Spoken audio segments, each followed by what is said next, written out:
राधे राधे। जय श्री कृष्णा। कान्हा जी की दीवानी चैनल में आप सभी का स्वागत है। आप हैं मेरे साथ यानी कि जया के साथ। आइए, मैं आप सभी के लिए आज फिर एक नया टॉपिक लेकर आई हूँ।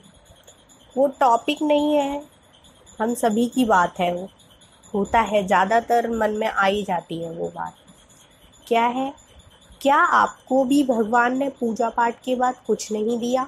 सेवा में कहाँ कमी रह गई? क्या जगत के पिता पालनहार हमें कष्ट दे सकते हैं? अक्सर हम बोलते हैं, इतनी पूजा पाठ के बाद भी इतना दुख क्यों? क्यों हमें भगवान इतना दुख देते हैं? यह मेरे साथ ही ऐसा क्यों होता है? एक मेरे जानने वाले हैं, उन्होंने मुझे डांट कर बड़े हक से बोला कि आप बड़ा कान्हा जी की सेवा करती हैं। मुझे तो उन्होंने सदैव कष्ट दिया है, दुख ही दिया है। काफ़ी टाइम से जब भी वो बात करते यही कहते। क्या आपके पास कोई जवाब नहीं है? तो मैंने सोचा कि इस टॉपिक पर ही एक आज वीडियो बना देते हैं। ऐसे लोग जो हमेशा कष्ट में रहते हैं, यह उन सभी लोगों के लिए है। भगवान पर विश्वास बनाए रखें। क्या आपको भी लगता है भगवान ने पूजा पाठ के बदले कुछ नहीं दिया? कहाँ है कमी? कहाँ है कमी? कहाँ रह गई है? प्लीज़ इस वीडियो को स्किप मत कीजिएगा, फुल वॉच कीजिएगा। अभी समय नहीं है तो बाद में वॉच कीजिएगा। स्टार्टिंग करते हैं हम एक कथा के साथ। समझने में भी आसानी रहेगी और अच्छा भी लगेगा। किसी नगर में एक निर्धन व्यक्ति रहता था। हमेशा दुखी रहता था और इस बात की शिकायत हमेशा भगवान से किया करता था। उनके पास बैठ जाता और उनसे बातें किया करता। हमेशा शिकायत ही करता कि आपने पूजा पाठ के बदले मुझे कुछ नहीं दिया। वह केवल भगवान के सामने बैठकर शिकायतें ही करता रहता। वो कहता, भगवान मेरी सेवा में कहाँ कमी रह गई है? आप आकर कृपा मेरे को बताइए। मेरी सुध ही नहीं लेते हो आप। मेरे चारों तरफ देखता हूँ, मुझे सभी लोग सुखी दिखाई देते हैं, भला मैं ही क्यों दुखी हूँ? आखिरकार भगवान ने उसकी ऐसी भावना देखते हुए, दयालुता दिखाते हुए प्रकट हो जाते हैं और बोलते हैं, वत्स तुम क्या चाहते हो? व्यक्ति बोला, मैं सुख और उन्नति चाहता हूँ। यह सुनकर भगवान ने कहा, हर व्यक्ति की सुख शांति उसके कर्मों पर और व्यवहार पर निर्भर करती है। तुम्हें लगता है तुम्हारे पड़ोसी और रिश्तेदार ज़्यादा सुखी हैं? तो लो, मैं तुम्हें 2 थैले देता हूँ। इनमें से एक थैला तुम्हारे पड़ोसी का होगा, इसे तुम अभी पीठ पर लाद लेना और सदैव उसका मुंह बंद रखना। दूसरा थैला तुम्हारे दोष और बुराइयों का होगा, इसे तुम अपने सामने टांग देना और रोज़ इसको खोलते रहना। इससे तुम्हें अपने दोष दूर करने में आसानी रहेगी। यह कहकर भगवान अंतर्ध्यान हो गए। व्यक्ति वो थैले लेकर वापस चल पड़ा, लेकिन उससे एक भूल हो गई। उसने थैले बदल दिए, अपना अपनी पीठ पर टांग लिया और उसका मुंह बंद कर दिया। पड़ोसी का सामने, जिसे वो बार बार खोल कर देखता और दूसरों को दिखाता। इससे उसने जो वरदान मांगे थे वो भी उल्टे हो गए। वह व्यक्ति उन्नति की बजाय अवनति करने लगा। दूसरों की बुराई बताने की वजह सब लोग उसे बुरा बताने लगे। यदि व्यक्ति अपनी भूल सुधार ले तो उसकी उन्नति ही होगी, सुख शांति मिलती है।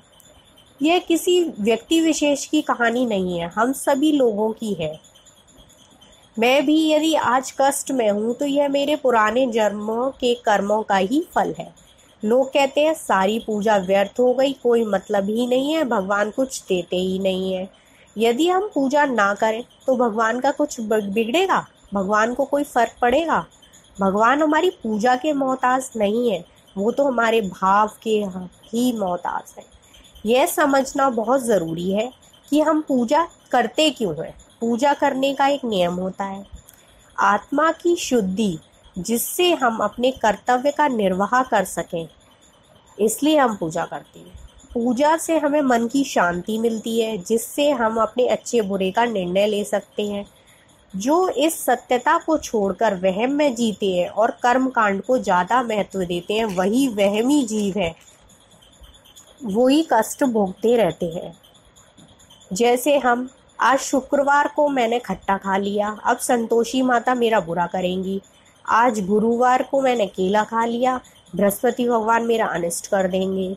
शनि महाराज को मैंने तेल नहीं चढ़ाया, मैंने झाड़ू को पैर लगा दिया। ना जाने कितने ही वहम होते हैं। कुछ लोगों ने ये अफवाह फैला रखी है कि हमसे कोई गलती हो गई तो भगवान हमें सजा देंगे। भगवान सजा नहीं देते हैं। पूजा का सही अर्थ वही है जिसमें हमें पूर्णता का अनुभव हो, हमें शांति फील हो। पूजा द्वारा हम भगवान को अपनी कृतज्ञता प्रकट करते हैं। हमें ये मनुष्य तन दिया भगवान ने, रोशनी दी, जिह्वा दी, कितना कुछ तो भगवान ने दिया है। उसकी कृपा को देखते ही रहने से लगता है कि भगवान ने हमें क्या क्या तो दिया है और हम उससे शिकायतें करते हैं। अपने चारों तरफ आप देखिए, हमें भगवान ने कितना कुछ दिया है। ऑक्सीजन दे रहे हैं फ्री ऑफ कॉस्ट, फल दे रहे हैं, अनाज दे रहे हैं, तो हमें भी उनके प्रति कृतज्ञ होना पड़ेगा। हमें समझना होगा कि हमें पूजा की दरकार है। जब हम ईश्वर के गुणगान करते हैं तो उनके गुण हम में आते हैं, हम शुद्ध होते हैं। पूजा के इस रहस्य को अगर हम जान लें तो ईश्वर से कभी शिकायत करेंगे ही नहीं। हमें भगवान से कामना रखकर पूजा नहीं करनी चाहिए। वो तो दातार है, क्या वो हमारे मन की व्यथा को नहीं समझेंगे? अवश्य ही समझेंगे। यदि हम कुछ भगवान को समर्पित करके करेंगे तो उसमें ना फल की इच्छा होगी, ना दुख होगा। जैसे एक छोटा सा बच्चा अपनी माँ पर पूरी तरह से आश्रित रहता है, उसी प्रकार हम भी भगवान के आश्रित हो जाएं। तो जैसे कभी माँ बच्चों का बुरा नहीं करेगी, उसी प्रकार भगवान भी नहीं करेंगे।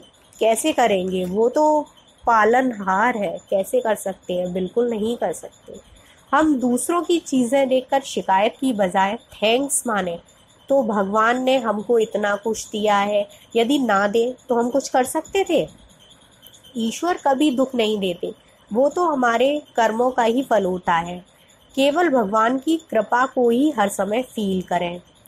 एक भजन की लाइन मुझे कृपा से याद आ रही है, वो आपको मैं सुनाती हूँ। कृपा करो, कृपा करो, कृपा करो राधे, कृपा करो, कृपा करो, कृपा करो राधे। कृपा काहे तन तोरा, कृपा करो राधे। भगवत गीता में भगवान ने कहा है, मनुष्य जैसा कर्म करता है वैसा ही फल भोगता है। यदि आपको ईश्वर को जानना है तो आप अपनी आत्मा को जानिए। आत्मा अजर है, अमर है। जिस प्रकार जीव फटे पुराने वस्त्रों का त्याग करता है, उसी प्रकार आत्मा भी नया शरीर धारण करती है। तो आज से हम भगवान से कोई शिकायत नहीं करेंगे। भगवान ने तो हमें बहुत दिया है, उनके थैंक्स मानेंगे।